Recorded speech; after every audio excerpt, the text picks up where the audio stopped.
Good evening. It's Saturday, 27th of December, 2024. This morning at 9:30, actually I arrived late because the meeting was supposed to start at 9. I went to the Elderly Blind Club meeting of the Malaysian Association for the Blind. And I introduced myself to the person sitting next to me, Eugene. And when he heard my name, Azlan, he asked me, Azlan Adnan? I said, yes. And I was surprised that he knew my surname because he actually follows this channel. So apparently I have quite a following among the blind community who are very supportive of what I have to say about, how the blind are treated by the general public. Especially by motorcyclists who ride on pavement and motorcyclists who ride on the tactiles or park their motorcycles on the tactiles. Anyway, he recognized my voice because one of the things when you become blind, he is category B1 actually. B1 are people who only see completely blackness, can't see anything. B2 is the people who can differentiate day and night and maybe can read if they put their eye right up to the piece of paper and can read character by character rather than word by word. And B3 are people like me who have vision worse than 618 as their visual acuity score, and cannot be corrected by refraction, meaning with spectacles or with contact lenses to be better than 618. And so I was quite surprised. Well, people with, low vision or no vision tend to have a good hearing acuity, and he was able to recognize my voice. So I was quite happy with that. And then later I met Moses. Moses was a former director of the Malaysian Council for the Blind, and he was director for 10 years. Anyway, he also said, I have quite a following among the blind community, and many of them want to meet me, and IMRAS as well. So, many of my videos, I have text, large text running in the background. Scrolling in the background on black background, because many low vision people cannot see things on a white background. It's too bright for them, so the text kind of disappears. That happens to me because of my mydriasis, which is the permanent dilation of the pupils, which causes photophobia, which is hypersensitivity to light.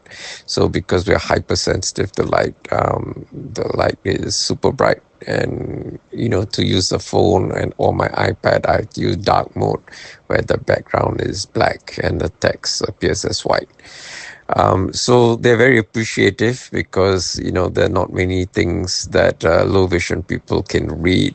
So that's one of the things they're happy about. And if you're a sighted person, which constitute 90% of the population, then just listen to the audio, don't have to watch the video. In many times, any case, the videos and the scrolling text are different. So it's like a multimedia production. If you watch the text, you have one version of the video, and if you listen to Imra speaking, you'll hear his voice. And normally the topics are similar, but one would be either my commentary in text form or a news portal article which is about the same subject, giving a different perspective. And sometimes if I have an article giving that different perspective and Imra's voice as the audio, I will put my comments in the video description. So, my videos are like multimedia productions, like there are 3 different aspects to it. Anyway, after chatting with Moses, and he wanting to, what do you call it, introduce me to more people, or more people in the blind community want to meet me, because I provide some advocacy for them. I was quite, what do you call it, encouraged, that this channel is reaching a wider audience. Now, to let everyone know, the definition of 618 visual acuity score is that 90% of the population can see better than 618, okay, with correction with glasses, or without correction at all. So 10% of people are people like me who can't see. And my visual acuity score is 660, meaning what 90% of the population can see at 60 feet, I can only see at 6 feet. So although I can see a bus coming, only when the bus arrives at the bus stop that I can read the number of the bus, and that also depends on how big the text is. If it's small, I also have difficulty reading, and in which case I have to get on the bus, ask the bus driver what number is this bus, and then get off, because just can't make out the text. What I want to emphasize today is that many people who have a visual acuity score with correction worse than 618 are not aware that they are eligible to become OKU penglihatan and have a OKU card. Okay, so in Malaysia, by law, if your visual acuity score cannot be corrected with glasses through refraction, with glasses or contact lenses to be better than 618, then you are eligible to become an OKU penglihatan. That means a visually impaired person, VIP. So, and just to give you an idea how many of us there are, we actually constitute 7% of the population.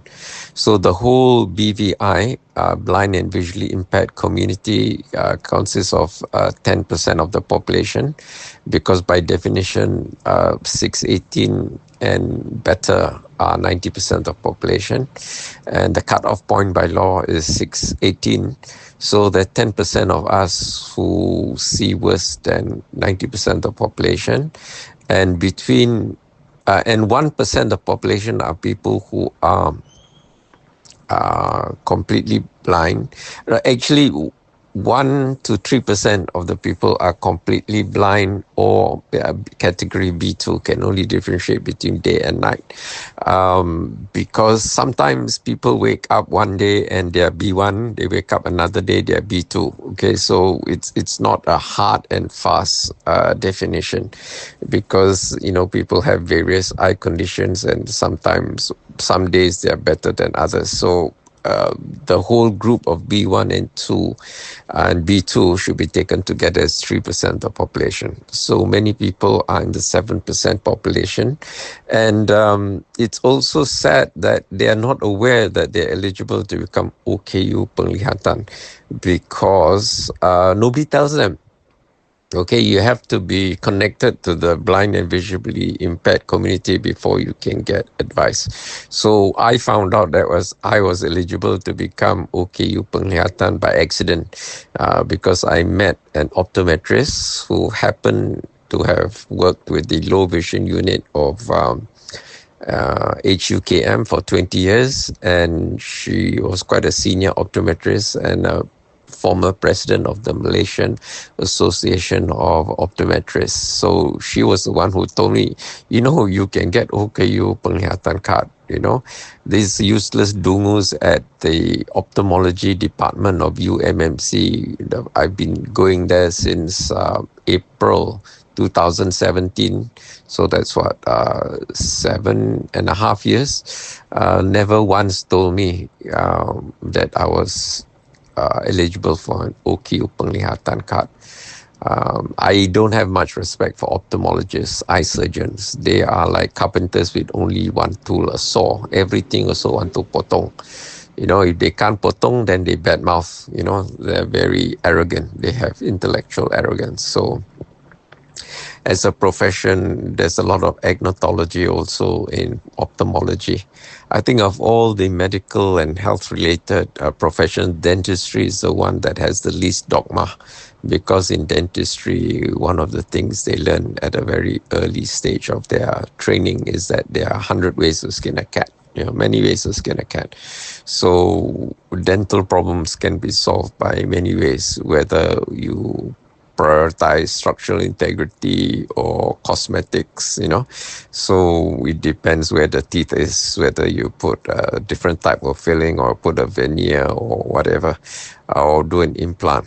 Sometimes functionalism is more important. You want to have molars that you can chew your steak, or you're an actress or celebrity and you have missing front teeth. You have to make sure the color is right and not too bright, and it looks unnatural, or too dark, it looks stained. So it has to look, aesthetics more important. And sometimes, when people put, a crown, whether there's a metal post or it's a zirconium crown or whatever, it's whether, they need the strength or they need the aesthetics. So in dentistry, I find the people with the least dogma, they're very open to looking at new ways to solve the problem. Whereas in ophthalmology, their syllabus is dictated by Big Pharma, and anything outside what Big Pharma dictates, they badmouth. Professionally, they will badmouth other, complementary or traditional modalities, or things they don't know. That anything that they haven't been trained to do, they will badmouth. They're very arrogant lah. That's their SOP.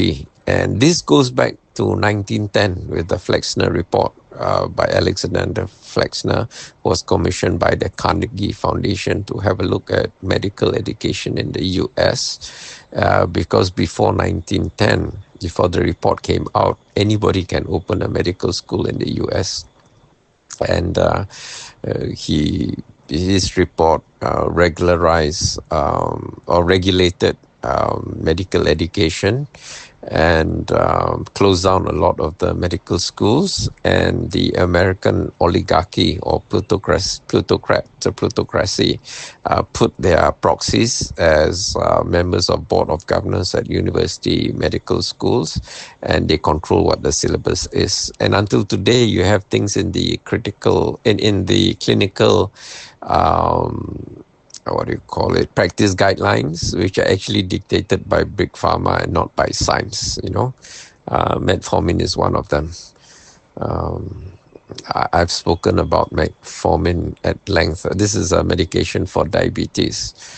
It's a useless medication. It's designed to make you a lifelong repeat customer rather than resolve the underlying pathophysiology.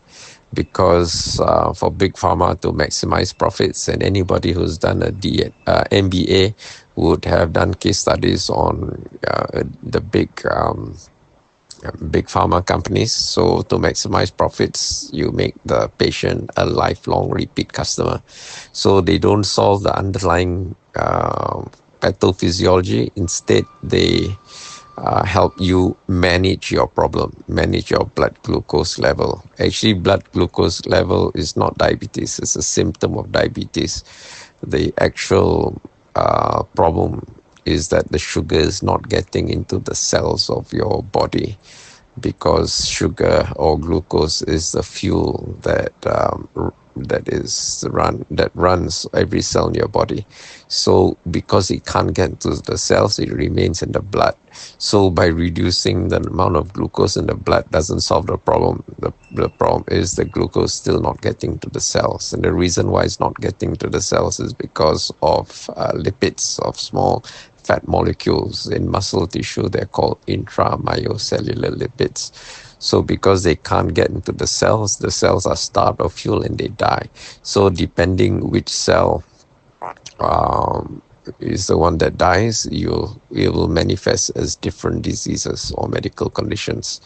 If your nerves do not get enough glucose and the nerve cells die, you'll get diabetic neuropathy. If it's your kidney cells that don't get glucose and they atrophy and they die, you'll get chronic kidney disease. If it's your retina cells that don't get glucose and they atrophy and they die, you get macular degeneration or diabetic retinopathy. And if it's your brain cells that don't get enough glucose and they die, you'll get first pre-dementia and then dementia. And in dementia, it's very interesting because the brain has a particular property called neuroplasticity, meaning that if a brain cell dies, the neighboring brain cell can take over the function. So it's very, very easy for people to not realize that they have pre-dementia because they have fully functioning brain cells next door to the dead one that can take over the function. It's only when there are no more fully operating, fully functioning brain cells left to take over the function of dead cells that you get diagnosed as dementia. And the sad thing is, when people get diagnosed with dementia, it's too late. There's nothing that can be done. Because, as good as modern medicine is, they cannot bring back to life dead cells. Although there are attempts to regenerate cells by forming new cells, the signs of angiogenesis, stimulating stem cells to produce new cells. Dr. William Lee, L.I., is one of the experts in this, and he suggests people eat strawberries daily because strawberries have elagic acid, and elagic acid is required for angiogenesis. And elagic acid is not only found in strawberries, it's also found in nelikai, amla, Indian gooseberry, Phyllanthus, emblica, buah Melaka. The pokok Melaka where the sang kancil kick the serigala, that tree lah. That tree is called pokok Melaka because of its, the etymology is Sanskrit, Amalaki. In Sanskrit it's called Amalaki, and Melaka is a contraction of Amalaki. And further contraction is Amla. Okay, so in Hindi it's called Amla, and Tamil it's called Nelikai. And the scientists call it Phyllanthus emblica. But before they call it Phyllanthus emblica, they had different names. In science, in the nomenclature, they call it synonyms. So if you look up Phyllanthus emblica, you'll see a list of about 12 or so synonyms, because before they did the proper classification, they classified it under different genus and all that. So anyway, I either eat dried strawberries every day, occasionally eat fresh strawberries, but I take dried Phyllanthus emblica powder every day. It's part of the traditional Indian medicine called Triphala. Triphala has normally 3 different powders. The one from Ayurveda, Ayur Center, has not just Phyllanthus emblica, but also has licorice and 2 other plant products. They either use the leaves or the fruit. They grind it into powder and they give it to you. It tastes disgusting. It's pretty sour, primarily because of the high ascorbic acid content. Ascorbic acid, as you know, is vitamin C. So vitamin C is a major antioxidant. So, one of the things I drink almost every day is smoothie, avocado smoothie with 1 whole lemon in it. Okay, so if you've never drank a smoothie with 1 whole lemon with the zest, with the skin in it, it will taste a bit odd, like too sour. So when I first started, I just had the avocado shake, what do you call it, smoothie. And then I put half an orange, and then one orange, then half an orange, half a lemon, and then just half a lemon without orange. And then now I take the smoothie, one whole lemon. So one whole lemon a day, I think provides more than adequate vitamin C for me. And also lemons are among the citrus fruits the most nutrition. The most nutrition is lemons, number 2 navel oranges, number 3 Valencia oranges, number 4 lime. And when the Western literature talk about lime, they don't talk about limau casturi, which they call calamansi. They talk about key lime. So that's limau nipis, and then after that is grapefruit. So grapefruit actually has in the hierarchy of citrus fruits very low nutritional content relatively. Okay, it's not to say it's completely hopeless, but relative to the other citrus fruits. And below that only is pomelo. So pomelo I hardly buy, because sometimes one pomelo can cost up to 35 ringgit depending on the size, and because it doesn't give me nutritional bang for my buck, I avoid it lah. I prefer to go for the best, which is lemons, or number 2 navel oranges. I hardly take Valencia oranges, because navel oranges, number 1, they're easier to peel, number 2, they are seedless, and I like the taste better. Anyway, among the citrus, all the citrus would have citric acid, and citric acid is important for the Krebs cycle, or lipolysis, which is the metabolism of fat. So, when people say you drink lime juice or lemon juice help you slim down, that's actually true. There's a factual basis for that. Okay. So I'm trying to get rid of all my visceral fat, all my ectopic fat, misplaced fat, and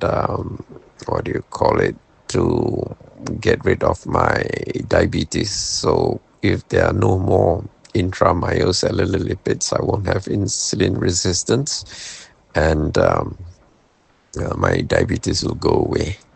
So people who say that diabetes is a lifelong disease is actually repeating the dogma by Big Pharma.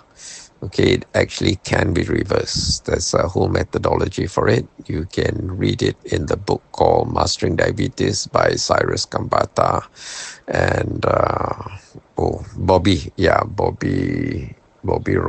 Roberto or something, Robbie Robello or something. Anyway, I'll put a link to the book in the video description. Okay, that's it for today. Before I start rambling and talk too much, I just want to let you guys know about that.